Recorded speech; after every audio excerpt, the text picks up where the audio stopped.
Hey everybody, welcome back to Midwest Microbrew. I'm your host Henry Nosek, and today we've actually got a returning guest, Scott Whitson, who's the co-owner and head brewer over at Brewery in Central City, Iowa. In this episode, Scott and I talk about the marketing wins that worked for them between social media, local radio, and even a wrapped golf cart advertising their brewery, plus their homebrew competition, Mug Club, and their popular brewer and training program where customers help brew their own beer. We also get into what it really means to live in that Midwest identity.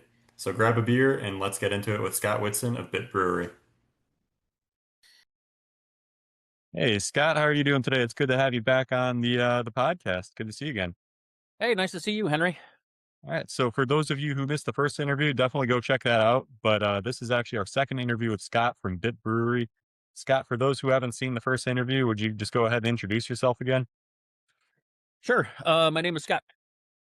Yeah, At all. that is. Yeah. My name is Scott Woodson. I am the head brewer, managing partner, and owner of Brewery here in Central City, Iowa. Central City is a small town, about 1,285 people. And I don't know, I think you count some house pets in that. So small town, small brewery. We're up to 2 barrel batches now. And so we usually have about 14 of our beers on tap. I'll do a guest tap in the summer when we're busy. All Iowa breweries, help other Iowa breweries is kind of why we do that. Yeah, I'm kind of an old guy, and we've been doing this for about 6 years now. Awesome. Going strong. Sounds good. Yeah.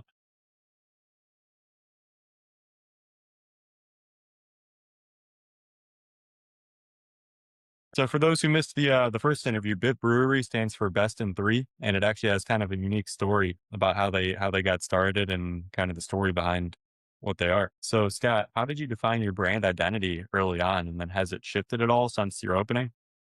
So I don't know how we really defined it other than, we're kind of old guys. There's three of us.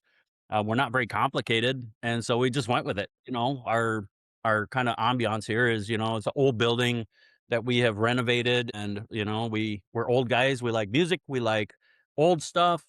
We like live edge wood. And that's just kind of what we went with. Has it changed? Not really. We're down to two owners now. We bought Jeff out just over 3 years ago. He had life changes, and he kind of didn't have the time to really do this anymore. So we bought him out. It's just been Jason and I for the last 3 years, but we've kept the pretty much the basic identity the same. Best in threes, because that's how we started. And Jeff, it was a good breakup. And he's still one of our buddies, and we still golf together and drink beer together, and uh, yeah, so that's just kind of how we kept it. Yeah, nothing wrong with that. Keeping it simple. It's a good core message and keeps it simple, and it's been working for you guys clearly. So We're simple guys. yeah, can't go wrong with that. What marketing channels have actually moved the needle for you guys? Like as far as what you use, do you do like social things, events, or taproom experiences? All the above. I mean, you kinda have to, right? Right. Because different channels hit different audiences. Sometimes they cross over, for beer lovers, but at the end of the day, you're a small business, you wanna get your word out, and, it kills me that I still pour beer at events, right? You get those sampling events, and then we go to pour beer there, and we do probably, I would say, at least 6 to 8 over the summer, maybe 1 in the winter. Uh but it kills me that, we still have people coming up and say, "Well, where's Brewery? Where's Central City? I've never heard of you." It's like, well, we've been here for almost 6 years now. So, you can do whatever you can do for marketing, but at the end of the day, you still have people that don't see your stuff. I read that, on Facebook Facebook for by itself, your audience roughly sees 2 you get 2% of your audience sees a post, roughly. And, all this SEOs are trying to tell you, "Oh, yeah, post all the time." And it's like, "Well, I don't wanna post all the time and bug people." And they're like, "Well, technically, your people only 2% of your people see your message." I'm like, "Well, that kinda sucks." And so I don't post a lot just because, it's like I feel like I do the same posts all the time. Mhm. I'm creative, but I don't like taking the time to be creative. And sometimes, I'm not one of those people that I see something, I have to take a picture, I have to put it online. That's not me. Right. And so, maybe I'm not the best marketing person in the world because of that. But at the end of the day, I try to do, a few posts a week on Facebook, Instagram. Pretty much given up on X. Uh, we use Untapped for our menu. So, I pay for Untapped. They also house my website for me. So I post all my events through Untapped. We still do paper flyers up in the local store, the bank, the post office, the local places that, majority of the town people go.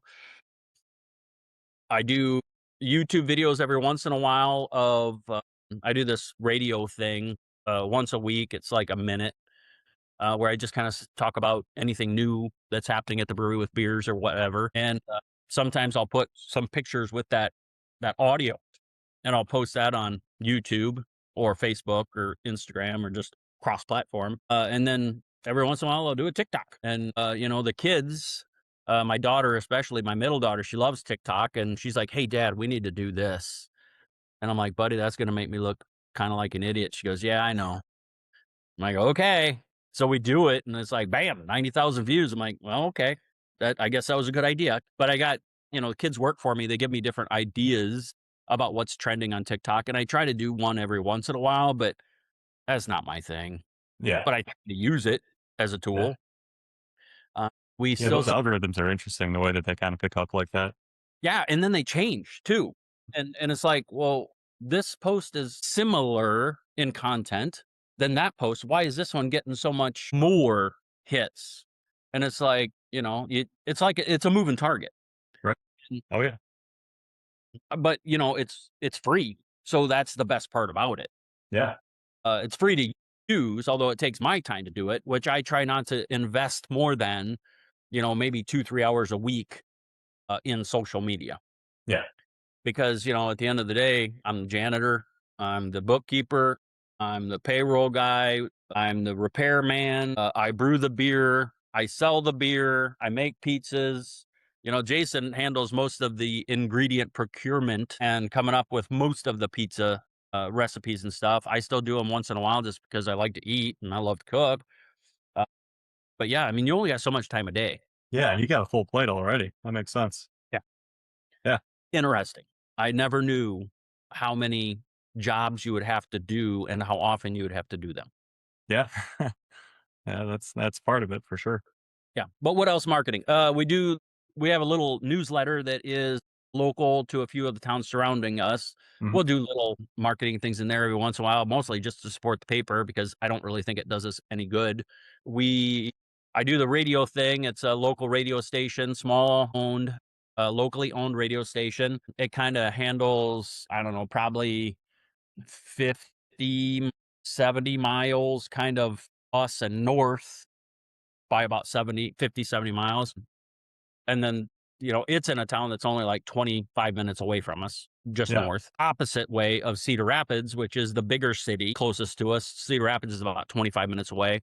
We've tried really different marketing strategies. I've tried, we have a baseball softball complex that opened up just down the road from us about, I think it's like 10 minutes straight north between us and Marion. I wrapped their golf carts or with my logo a couple years ago, and you know, It's a good idea. Yeah. oh, I tried it.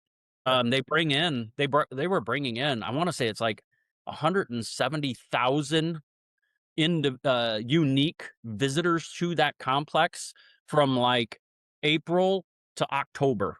It is Wow. it's a staggering amount, but the Yeah. place is always full in the summer.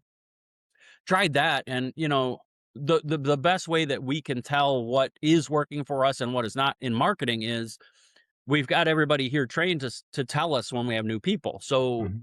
we make it a point of Jason or I or who's ever in charge at the day gets aware of this, is aware that's a new person, and that's one of the things we say.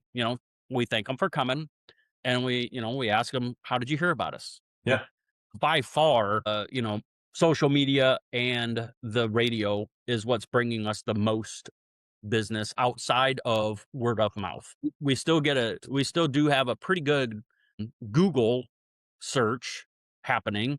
that is, breweries near me is one of the top ones that we seem to be getting on Google, or restaurants near me is another one. Mhm. Breweries near me and restaurants near me are the top two. I think actually restaurants near me is higher on the Yeah, search. those would be good ones to rank for. Exactly. So we rank pretty good on those. So yeah, I mean, we try a lot of different stuff, and it's just like, you know, marketing is just so hard to know what works and what doesn't. But anecdotally, we try to get the intel from the new customers. Yeah, no, and that's a good way to do it. You can actually see what's moving the needle for sure. And then you got like AI and stuff. That's going to be big as far as how people are finding people, finding Uh, businesses. yeah, that just kind of makes me nervous. It's like, we've got enough shit on the internet that is not accurate. And now we've got people playing around with AI creating more things that are inaccurate potentially. So, a lot of people see the good of AI, and I do see the good in, Yeah, creating graphics or pulling data from a report, or getting data on a piece of equipment that's used that I might be trying to buy.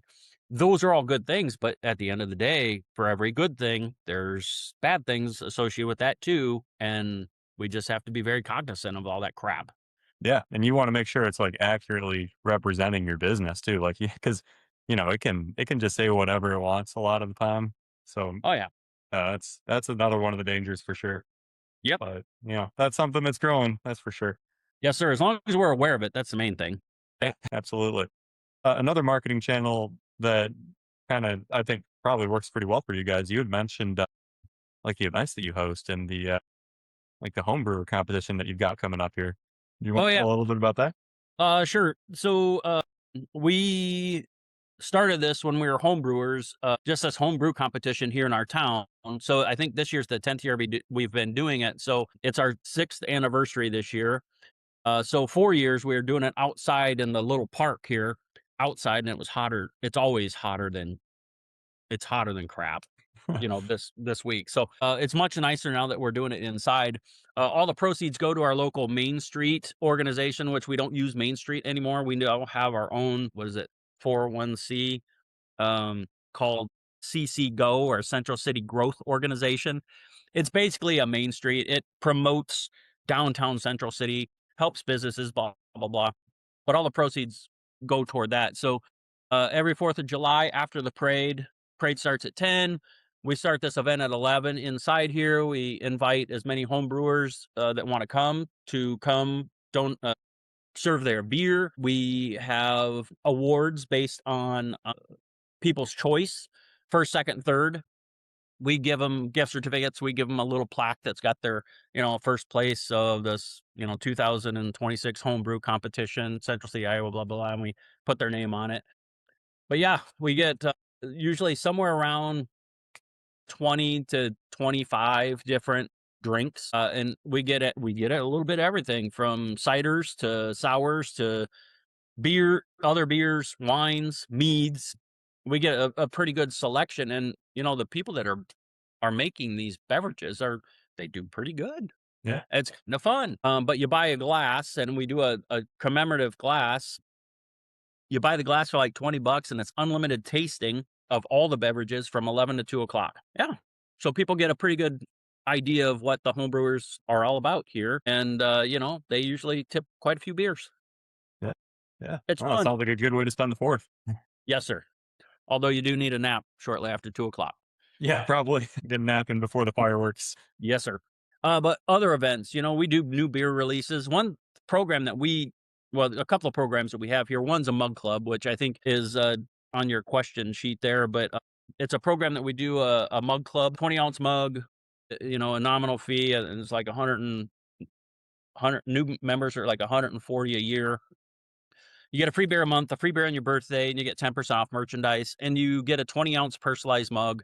When you come in, all our glasses that we usually sell beer in are anywhere from a 13-ounce tulip to a 16-ounce pub type glass, right? So you get a drink out of your mug every time with 20 ounces. So you get more beer for the same price as everybody else. Plus, you get a free beer a month, free beer on your birthday, 10% off merchandise. And we try to do Mug Club Appreciation Night. We try to do it like 4 a year. It doesn't quite average to 1 a quarter. We stack them up a little. We do probably more in the winter than we do in the summer, just to help bring people into the tap room when we're a little slower. But it is nice, and we're up to I wanna say we're up to about 150 mugs. So, it's a nice little bump when we renew mugs. We start renewing usually April, May, and then Yeah. we try to get finished up by July. And the new year starts on our anniversary. So, on our anniversary, July 10th, previous Mug Club members can come in and have their final beer, and new Mug Club members can start having their beer on July 10th. So it's kind of fun. And then with that, we do what we call a bit membership or a brewer in training is kind of the spoof we do off of that. So we, charge a nominal fee. I think it's now $4.99 plus tax. But you get to help me come up with the beer that you want to brew. So you tell me what beer you like, what style, why you like it. I come up with a recipe. You come help me brew the beer. I buy breakfast, lunch, or lunch, dinner, depending on what time frame we do it in. So you're helping me brew. It's kind of like that. What's that movie with Billy Crystal? God, it's old movie. It's like a working ranch type of thing, right? You come and you help Oh, me. I know what movie you're talking about. It's like a Western, right? Yes, yeah. Jack Palance is in it. I can't City think of. Slickers. Yes, Yeah. it's like City Slickers, Yeah. but you're helping me brew beer. So I let people, mill the grain. I let them dump the grain in the mash tun. I let them stir the mash tun. They, measure out the salts, brewery salts, and I just let them be part of the process, and it's kind of fun. It's usually about an 8-hour day. Yeah. People seem to get a pretty good appreciation for what brewing is actually like because Hmm. they think I just stand around and drink beer a lot and push buttons. Well, that's not quite the case. So anyway, you come help me brew a beer. We release it when you like, whether it's on an anniversary, a birthday. I've got one guy releasing it on the Iowa State game because I think I, yeah, it's Iowa State game. That's just what he wanted. I don't know why, but it gives the people a chance to invite their friends and family to kind of celebrate their beer that they helped create. I let them pour the first beer off the tap. It's on me. I usually give them at least another free mug of beer because part of it is you get entered in the mug club as well. So they get a couple of mugs for free, and they bring in their friends and family, and we just kind of have a big party. That is actually one of the best things that we've done. One because nobody else does it. Yeah, that's super unique. I think people are afraid of the liability aspect of it. So far to date, we've been very fortunate that we've had no incidents, but I'm kind of a paranoid freak about a lot of stuff. So, I tell people, do not touch this at all. This could burn you, and it wouldn't burn them. It would just kind of hurt a little bit if they touched it. But I'm very diligent about making sure the safety component. That helps. But we get a lot of new people in the brewery that way, which, is in turn a marketing strategy. And, even $500 it's not a big amount for us financially to earn $500 for this brewing experience because it does take time and coordination on my part to try to get it all done. But one of the biggest things benefits out of it that we get, uh, one, we get a good party usually, but Hmm. more so, they bring in new people, and Yeah. that's what it's all about is getting new people in here and showing them how cool the brewery is and Well, like you how much. said, no one else is doing it. If it's unique, that's what people are going to be talking about. And that's a good word of mouth thing. That's a good way for people to find you. But it's worked out really well for us, Mhm. and, I've got a lot of bit members all stacked up here. We've got, like, I don't know, 6 bit member releases from now until October, and anything from, the one that I was talking about, it's an amber ale. I just did a really super hoppy New England a few weeks ago. Did a Czech Pilsner, like, 3 weeks ago. First time I've done a Czech Pilsner. Uh, the guy's Czech, and he wanted to, celebrate his heritage or whatever. Just a variety of beers, but it's been a great, marketing tool for me. Yeah. I also brew beer for the local AmVets, Post 37 here in town. They like to have their own beer to celebrate things, right? So this latest one I'm doing is they're releasing a red raspberry cider on the 4th of July. They come up, I help them come up with a logo and a name, and we slap it on some cans, and they sell it during their party. They do a Yeah. party in the street, and so it's kind of nice because I get marketing out of that. I'm supporting them; they're supporting me. They buy my root beer. They like Mhm. having my root beer on tap, so that's pretty cool, or in bottles, I should say. It's been a great relationship. Local golf course, I usually brew a beer for them at least once a year. So all those things, I look at them all as marketing. Even when I sell kegs, I don't make a lot of money on my kegs because I'm small scale and I don't do big batches. So my cost for a keg of beer is a lot higher than somebody like Big Grove who has what is it now? Is it 200 barrel system? It's freaking huge. It's a big one, yeah. Yeah. Their cost of a keg is significantly reduced just due to volume of scale. So the way I look at all these things is marketing Right. because I'm trying to drive people back to my tap room where your profit margin is the highest. Yep. No, that makes sense. Yeah, anything that's getting your name out there, that's kind of like the unseen. I mean, there's like an unseen, kind of hard to quantify profit that you get just by, the word of mouth and the great events that are drawing more people in. Yeah. So, But we're always trying to do new stuff just to kind of, because everything changes, right? People's interests change. I mean, mhm. when I was younger, I mean, it was like I remember all this shit about online MySpace and blah blah blah, and then Facebook, and then all this other crap has popped up. I don't even know what the apps are that the kids are using these days. Yep. But my point there is everything's always changing. Yep. Yeah. And out of all the breweries that I've talked to, you guys are certainly some of the most creative. And I'm glad it's been working out for you for sure. Thanks, man. Yeah. Getting into kind of like the Midwest aspect, since it's Midwest Microbrew, I got to ask questions like this. So you guys are located in Central City, Iowa, probably about as Midwest as it gets. How Yep. have you leaned into your Midwest identity, or I if you mean, have?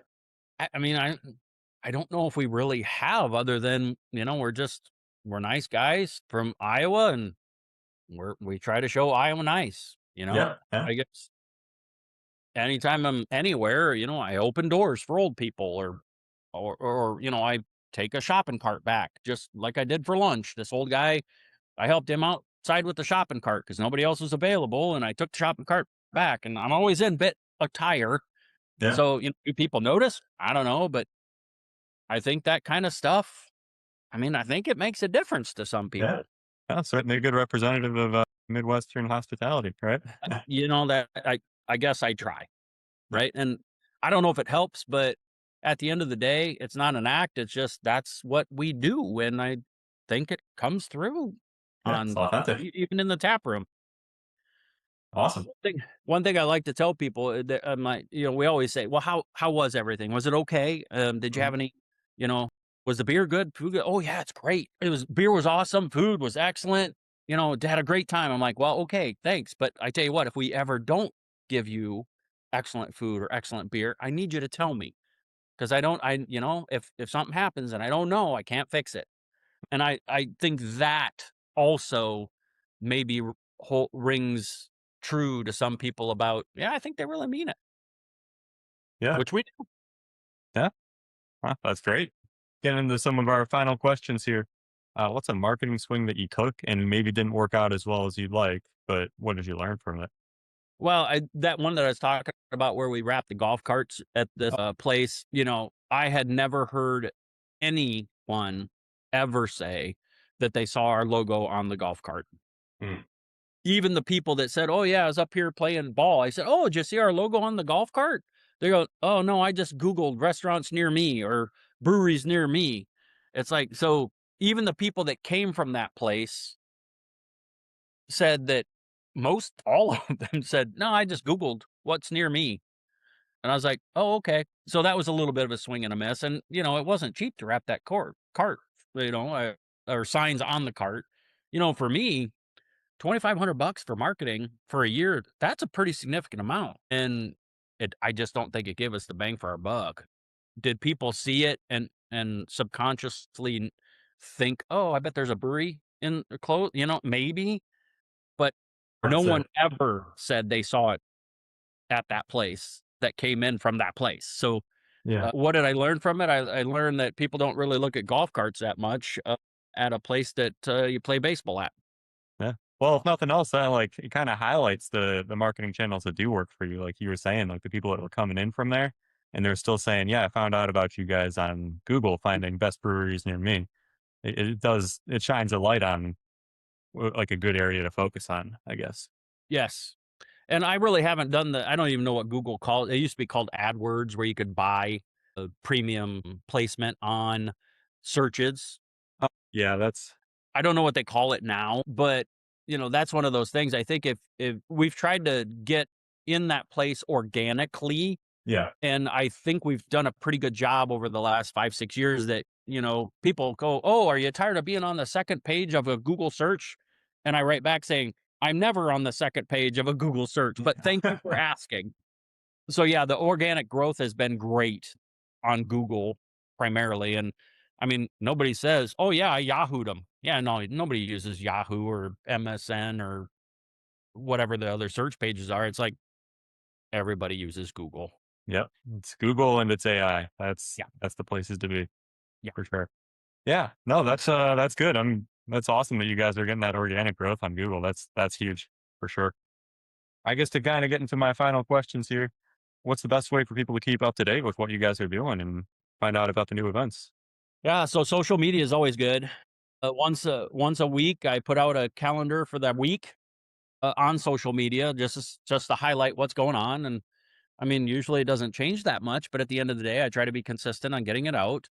So social media by far is the best spot, but our website, because I put all of our events on our website. And if people, like I try to tell people on the radio thing, if you subscribe to us as a venue on Untapped, UNTAPPD, the Untapped app, which is free, you can potentially get alerts every time we tap a new beer, which is pretty much every other week, if not every week. Awesome. It's That's a good an way to easy stay in way. touch. All right. Yes. Any final thoughts or messages for people who might be considering a visit after this interview? No, just come on, hang out, have fun. We Yeah. do live music usually at least once a week, typically on Saturdays. This week, I think we have live music on Sunday. We do an early one on Sunday from like 2 to 4:30 to kind of catch the people that don't want to stay out very long, or they're just wanting to do something on a Sunday afternoon. Usually it's a little bit of an older crowd. But yeah, we try to mix it up. Friday nights sometimes. We try Friday nights more in the winter, because I do track data about how many people come in for music events. And it seems that Friday nights work better after football season is done, right? Because a lot of times they go Friday night football. But yeah, I mean, we try different stuff, and we usually have different events going on. Music bingo, trivia once a month. We do a cork and canvas where you paint the picture thing. We do that once a month. Yeah, it's just kind of we mix it up. Yeah. Yeah. Something new. And if anybody Something to has stay excited about for sure. yeah, and if anybody has ideas to try, like one of my staff members goes, "Hey, my father-in-law does this thing down in their retirement community. It's called true or false." And he just asks a bunch of true false questions, and every time you get an answer, right, you get a point, blah blah blah, and it's like, "Would you want to try that here?" I'm like, "Sure, why not? Let's try Yeah. it. Yeah. See what Absolutely. happens." That sounds great. Well, Scott, you've got one of the most creative and unique breweries that I've talked to, and I had a pleasure talking to you again. Thank you so Same here, much. Henry. Thanks for your time, buddy. Absolutely. Come have a beer with me next time. I certainly will. Yeah. Next time I'm out in Central City, if it's only 25 minutes away from Cedar Rapids, I could get out there kind of easily. Let me know when you're coming, and I'll buy you a beer. Sounds great. Love to do it. All right. Thanks. Give me Alrighty, guys, that's going to do it for today. Be sure to check out some of our other exclusive interviews with the people from the best breweries in the Midwest. Bye now.